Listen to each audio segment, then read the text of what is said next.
गृह मंत्रालय किसी को भी नहीं दिया, गृह मंत्रालय अपने पास रखा है। गृह मंत्रालय बहुत महत्वपूर्ण विभाग होता है।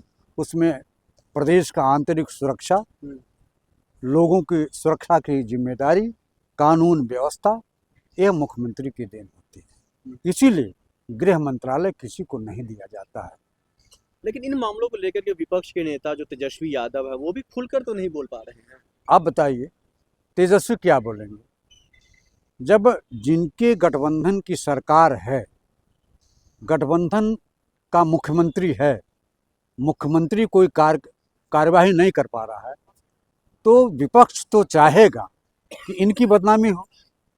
इंडिया गठबंधन क्यों चाहेगा कि इनकी अच्छाई हो, जब इन्हीं का गृह मंत्री कानून व्यवस्था को ताक पर रख करके बुलडोजर की प्रक्रिया अपना रहा है, जो कानून की दृष्टि से सही नहीं है। उसको जानबूझ करके गृह मंत्री को, बिहार के मुख्यमंत्री को बदनाम करने की जो नापाक कोशिश गृह मंत्री भारत सरकार के इशारे पर हो रहा है, यह निश्चित रूप से इससे नीतीश कुमार कमजोर हो रहे हैं।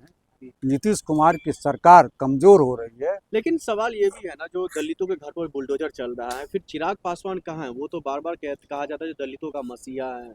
अरे ये तो भारतीय जनता पार्टी और नरेंद्र मोदी के हनुमान भी माने जाते हैं। इन प्रकार इन लोगों को कुर्सी चाहिए और कुर्सी मिल गई है। जनता के हक और हुकूक पर कोई भी सरकार डाका डाले, इन लोगों से मतलब नहीं है। इनको केवल कुर्सी से मतलब है और कुर्सी इनको मिल गई है। नीतीश कुमार की सीधे चूंकि गरीबों के समाजवादी व्यवस्था के पोषक थे, सामंतवादी व्यवस्था के विरोधी थे, उन सारे चीजों को लेकर के गृह मंत्री सम्राट चौधरी पूरा का पूरा उनके तस्वीर को, उनके चेहरे को, उनको फोटो को बिगाड़ने का काम कर रहे हैं। उसका खामियाजा नीतीश कुमार को भुगतना पड़ेगा। लेकिन नीतीश कुमार जी हालांकि उस तरीके की बात तो नहीं करते, लेकिन सदन में उनका एक वीडियो काफी वायरल हो रहा है। वो कह रहे हम सबको साथ लेकर चलते हैं, कोई जाति भेदभाव नहीं है, कोई धर्म का भेदभाव नहीं है। तो गृह मंत्री जब लोगों के गरीबों के मकान, गरीबों के आशियाने, गरीबों के रहने के वाले स्थान को बुलडोजर लगाकर तोड़ रहे हैं, तो नीतीश कुमार की चुप्पी क्या कहती है? नीतीश कुमार चुप क्यों है? क्या उनको दबाव बनाना चाहिए सम्राट चौधरी पर? निश्चित रूप से सारा का सारा जिम्मेदारी मुख्यमंत्री की होती है। मुख्यमंत्री के रहते हुए उनका गृह मंत्री अगर बुलडोजर का प्रयोग करता है तो सीधे माना जाएगा कि नीतीश कुमार की सह है, नीतीश कुमार की जिम्मेदारी है। नीतीश कुमार के इशारे पर ही गरीबों के आशियाने को तोड़ा जा रहा है, जो सही नहीं।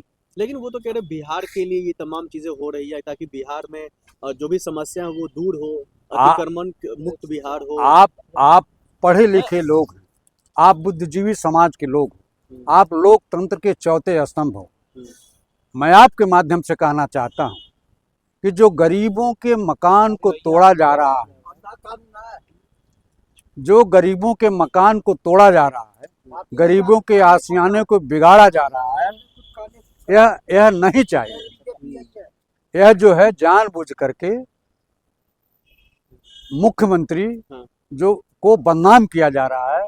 मुख्यमंत्री को कड़ी से कड़ी कार्रवाई करनी चाहिए और यह सारा का सारा मिला जुला खेल है।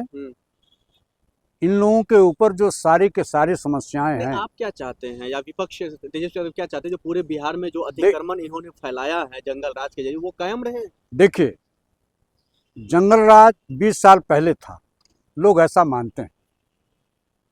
अब तो राक्षस राज हो गया महाराज, जब गरीबों के मकान तोड़े जा रहे हैं। सम्राट चौधरी जब से संभाले हैं होम मिनिस्ट्री, तब से देख रहे बिहार एकदम उन्नति की तरफ दौड़ रहा है। निश्चित रूप से गरीबों के आशियाने को तोड़ा जाना यह विकसित भारत का, बिहार का सबसे बड़ा नमूना है।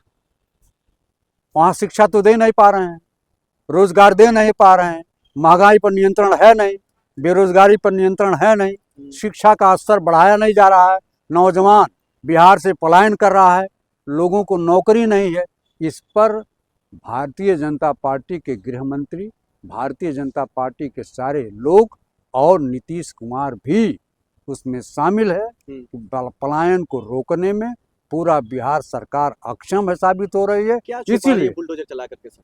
बुलडोजर चला करके दहशत की सियासत कर रही है। लोगों में डर और भय पैदा किया जा रहा है कि अगर कोई बोलेगा तो इसी तरह से उनके मकान को तोड़ दिया जाएगा, बुलडोजर चला दिया जाएगा। माननीय सर्वोच्च न्यायालय, माननीय सुप्रीम कोर्ट ने ये निर्देश दिया था कि बुलडोजर कोई कानूनी प्रक्रिया नहीं। सम्राट चौधरी सदन में खड़े होकर कह रहे हैं ये बुलडोजर का आरोप मेरे ऊपर मत लगाओ, हम जो भी कामकाज कर रहे हैं वो दायरे में रहकर के, कोर्ट के दायरे में रहकर कर रहे हैं। मैं आपके माध्यम से सम्राट चौधरी से सवाल कर रहा हूं, पूछ रहा हूं सवाल, क्या 20 साल आपकी सरकार रही, नरेंद्र मोदी के गठबंधन की सरकार और नीतीश कुमार के गठबंधन की सरकार 20 साल से रही है, क्या इन 20 सालों में नियम और कानून ताक पर रख दिया गया था? क्या कानून नाम की कोई चीज नहीं थी? क्या कानून से परे 20 साल की सरकार आपकी रही है? इसका मतलब ये है कि आप कानून की धज्जियां उड़ा रहे हैं, गरीबों की गरीबी का मजाक उड़ा रहे हैं, गरीबों के मकान आशियाने को जो आप तोड़ रहे हो उनका मजाक कर रहे हो। यह नहीं होना चाहिए। आपके माध्यम से मैं निवेदन करना चाहता हूं, आग्रह करना चाहता हूं कि कानून ठीक तरीके से पालन करें।